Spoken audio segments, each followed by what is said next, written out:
तमसा नदी के तट पर घने जंगलों में कुछ जंगली जातियां रहती थीं। वे लोगों को लूट मार कर अपना भरण पोषण करती थीं। डाका तथा लूटपाट ही उनका मुख्य कर्म था। उनका सरदार क्रूरसेन बड़ा निर्दयी था। उसके कोई संतान नहीं थी। इसके कारण उसकी पत्नी बड़ी दुखी रहती थी। एक दिन उसने अपने पति से कहा, तुम डाकुओं के सरदार हो, लूट पाट कर इतना धन लाते हो, पर हमारे बाद इसे कोई खाने वाला तो है नहीं। फिर इस पाप की कमाई का क्या होगा, सोचो। क्रूरसेन ने कहा, इसका दुख क्यों मनाती हो? अभी तक राहगीरों को ठगता लूटता हूँ, उनका धन छीन लेता हूँ। किसी दिन कोई बालक लूट कर लाऊंगा और उससे तेरी गोद भर दूंगा। उसकी पत्नी थोड़ी दयावान थी, बोली, हे भगवान, कैसी बात करते हो? सोचो उस माँ का क्या हाल होगा जिसका बच्चा तुम उसकी गोद से छीन कर उठा लाओगे। क्रूरसेन ने कहा, थोड़ा रो धो लेगी, फिर संतोष कर लेगी। जब उसे दूसरा बच्चा हो जाएगा तो पहले वाले को भूल जाएगी। तुझे अपना बच्चा कभी नहीं होगा, इसलिए तेरी खुशी के लिए मुझे ऐसा करना ही पड़ेगा। एक दिन सचमुच क्रूरसेन किसी ब्राह्मण के बच्चे को उठा लाया। उसकी पत्नी ने उसे माँ जैसा प्यार देकर पाला। उसका नाम रखा रत्नाकर। बच्चा धीरे धीरे बड़ा होने लगा। जिस तरह निर्दयी डाकुओं के बीच वह पल रहा था, वैसे ही संस्कार उसमें आने लगे। बड़ा होकर उसने भी अपनी जीविका इसी प्रकार लूट मार से शुरू कर दी। क्रूरसेन अब बूढ़ा हो चुका था। उसके इस बेटे ने उसी के काम को अपना लिया।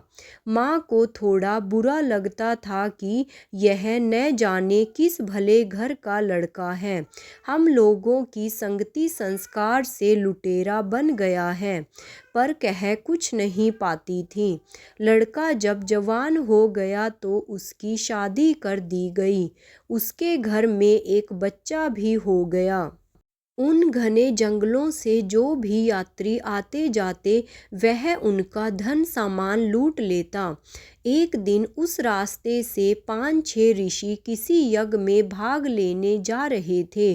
साथ में नारद जी भी अपनी वीणा बजाते ईश्वर का भजन करते चले जा रहे थे।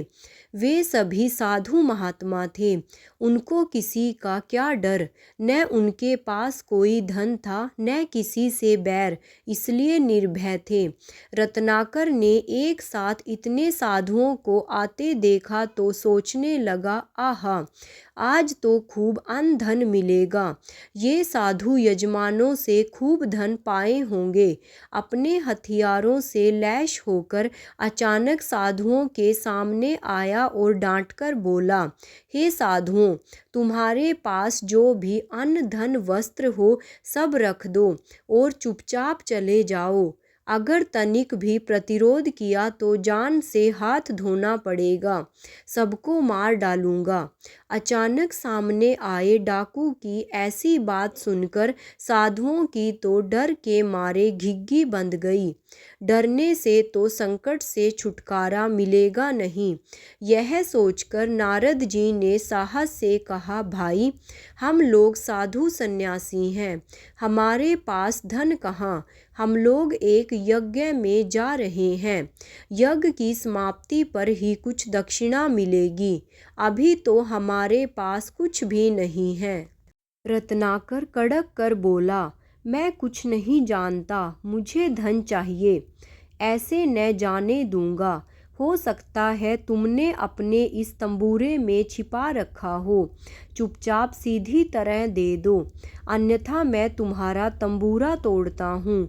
यह कहकर उसने नारद जी की वीणा छीन ली। नारद ने सोचा, बड़े संकट में आ गए हैं, अब क्या करें?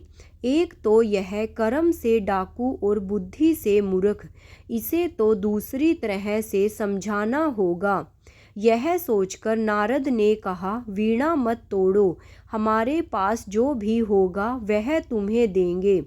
तुम जो यह लूटपाट करते हो यह बुरा काम है, इसका पाप भी लगता है।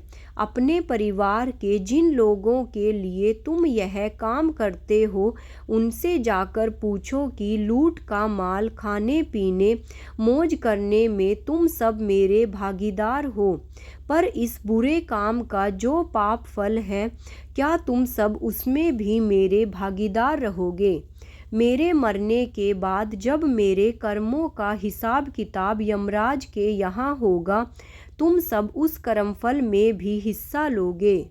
रत्नाकर ने कहा, अरे ऐसी बात तो किसी ने नहीं कही। विद्वान साधु हो इसलिए ऐसी बात कर रहे हो, पर चतुर भी हो। मैं यह सब पूछने जाऊं और तुम सब यहाँ से मौका पाकर भाग जाओ। नारद जी ने हंसकर कहा, ऐसी बात नहीं।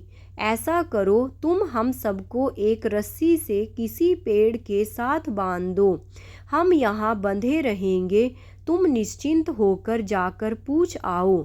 रत्ना की समझ में यह बात आ गई।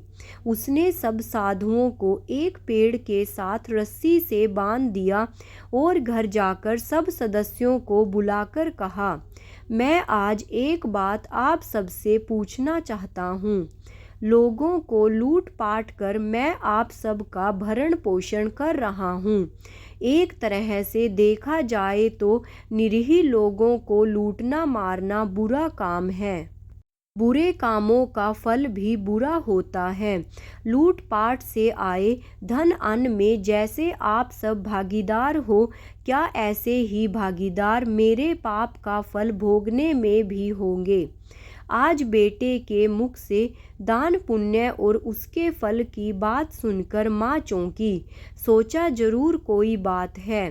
तत्काल जवाब दिया, पुत्र, हर एक व्यक्ति को अपने कर्मों का फल अकेले ही भोगना पड़ता है। कर्मफल में कोई किसी का भागीदार नहीं होता। तुम्हारा काम परिवार का पालन पोषण करना है। वह तुम किस तरह करते हो यह तुम्हें सोचना चाहिए।